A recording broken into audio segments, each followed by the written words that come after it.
What's up, YouTube? It's Eric, a Lions fan. Thanks for clicking on this video. Guys, I'm kind of watching the Detroit Tigers and the Colorado Rockies right now. It's been actually a pretty good game thus far. I gotta admit, for being the Tigers, for being the second worst team in the league, they're holding their own against the Rockies.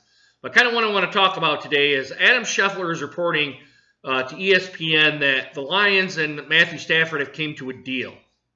And for being a Detroit Lions fan, that's actually, I'm surprised by it, number one. But number two, I'm kind of relieved, too, that now we don't have to worry about is Matthew Stafford going to stay after the year's over with and all that BS talk.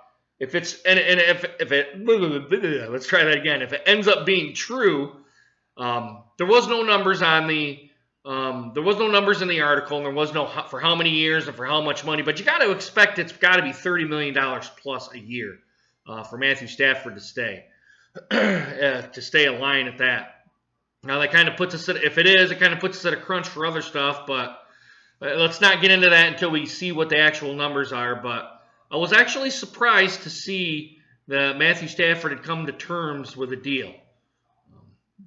I got to admit, Adam Schefter doesn't usually put out junk, so I got to admit that it's probably true that Matthew Stafford has came to a deal, and that's a big, like I said, it's a big relief to Lions fans. Now, some people say, hey, why are you throwing 30 some or any amount of money at him for many years when he hasn't really done anything and he hasn't won us anything?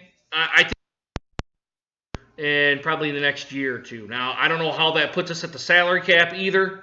Like I said, until we know how much money and how much and for how long it is, I hope it's not a long-term deal, like real long, because as you can tell, like with the Detroit Lions and things like that,